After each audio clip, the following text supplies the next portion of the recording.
Scientists warned humanity many times about climate change, but nobody listened. By 2019, the Earth was hit by hurricanes, tornadoes, floods, and droughts that destroyed many cities. After losing several places, world leaders, led by the US, worked together and created a huge network of satellites that could stop dangerous weather. This system was called Dutch Boy, and it was designed by a talented engineer named Jake.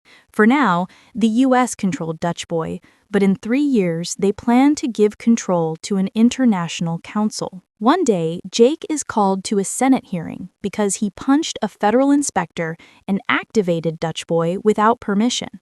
Jake argues that the inspector kept touching dangerous machine parts and that he only turned Dutch Boy on to stop storms that could have killed thousands. The Senate doesn't care. They only want obedience.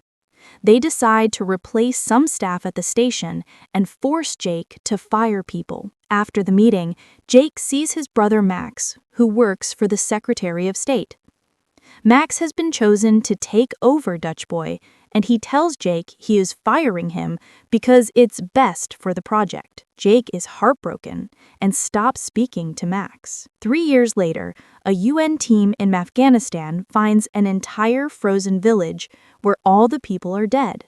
The video report is sent to US President Palma, and the team agrees to keep it secret. There is evidence Dutch Boy caused this, but the government doesn't want the public to know. Max suggests sending someone to the station, and the Secretary of State Deckham tells him to hire Jake back because Jake knows Dutch Boy better than anyone.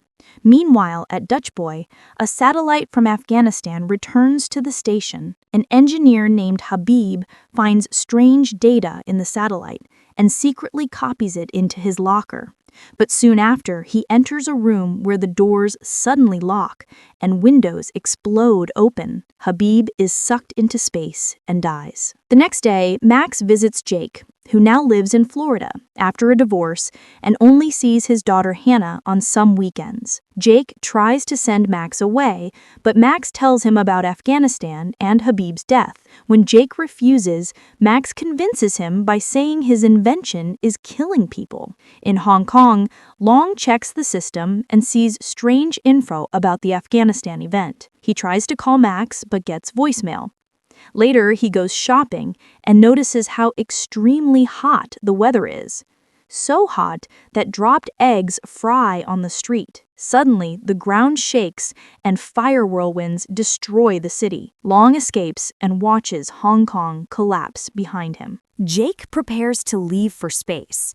Hannah cries because she thinks he won't come back, but Jake promises he will. Jake arrives at Dutch Boy, feels at home again, and meets Commander Fassbinder, Security Officer Doucette, and Analyst Duncan. They believe Hong Kong was a gas explosion, but Jake insists it's the same cause as the frozen village. On Earth, Max is with his girlfriend Sarah, a Secret Service agent. Long finally reaches Max and tells him the heat came before the disaster, meaning it wasn't a gas leak. He says his account is blocked, and Max finds out his is blocked too. Someone high in the government is hiding the truth and could cause a geostorm, which is many extreme weather events happening at once. Long tries to access his office computer again, but the power goes out. He hides and sees US agents taking his files. Meanwhile, at Dutch Boy,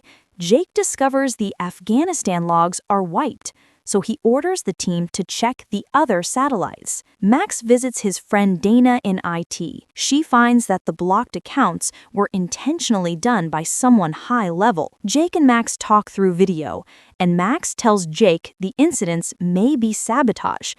Jake is relieved because he knew his system couldn't fail this badly. Jake wants the Hong Kong satellite brought in, and Max approves. When the satellite arrives, the robot arm malfunctions, shakes violently, and drops it.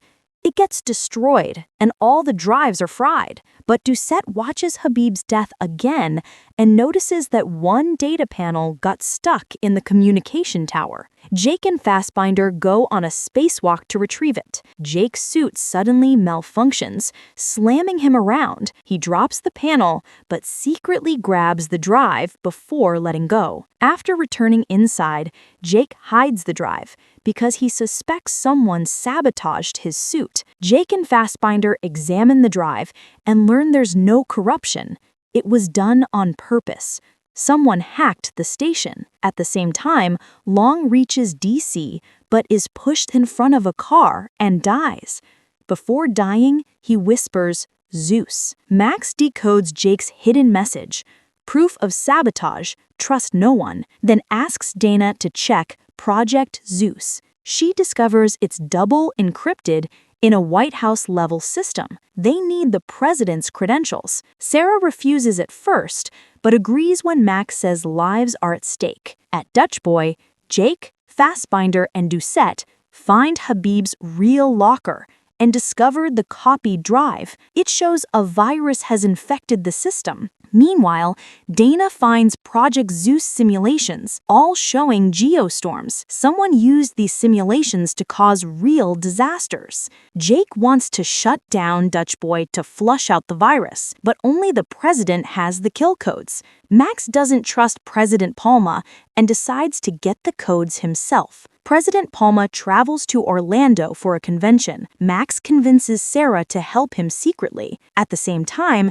Dutch Boy gets alerts. 200 satellites are malfunctioning. A hailstorm hits Tokyo, half of Rio freezes, and Jake tries to launch backup satellites. They save Rio's other half, but the system announces that a global geostorm is starting. Max tells Deckham, who suddenly shows his true colors. He knows Max's father is dead and forces Max into a secret room. Deckham reveals he is the villain. He wants to kill all the presidential candidates using the Geostorm. He admits he made Max hire Jake, believing the brothers fighting would hide the conspiracy. Deckham tries to kill Max, but Max escapes and meets Sarah. They decide to kidnap the president. Sarah fakes a threat at the convention, grabs the president, and takes him to a self-driving car Max hacked. Meanwhile, Dutch Boy begins self-destructing. Jake sends everyone away and confronts Duncan. Duncan admits he took money to upload the virus and wants the world to burn. They fight. Duncan shoots a window and is sucked into space. Jake barely escapes. On Earth, the geostorm hits full power. Tornadoes in Mumbai, a heat wave in Moscow, a mega tsunami in Dubai, and lightning in Florida. Deckham sends men to kill the president, but Sarah drives wildly to escape lightning and gunfire. She reverses to shoot enemies and crashes their car, which is struck by lightning. Deckham fires a rocket at the president's car, but Sarah tricked him with the self-driving system. She captures Deckham, and the police arrive. Deckham says Palma shouldn't be upset because he was only removing enemies. Max punches him. Hannah watches the global disasters on the news and worries about Dutch Boy. The last shuttle leaves Dutch Boy, but Jake stays because the reboot must be manual. Fassbinder stays too, and together they do the reboot. Jake shuts the system down, while Fassbinder removes the virus. The geostorm stops, but the room explodes and they are thrown into space. They find one satellite still intact and let the blast push them toward it. They enter it as Dutch Boy fully explodes. NASA loses contact, but the satellite sends a mayday signal. Jake and Fassbinder survived. A shuttle rescues them. A few hours later, Jake returns to Earth. Max and Jake hug for the first time in years. 6 months later, Jake, Max, and Hannah go fishing and finally understand why their dad never took them. The activity is boring. Jake plans to return to space in a week to build a new station,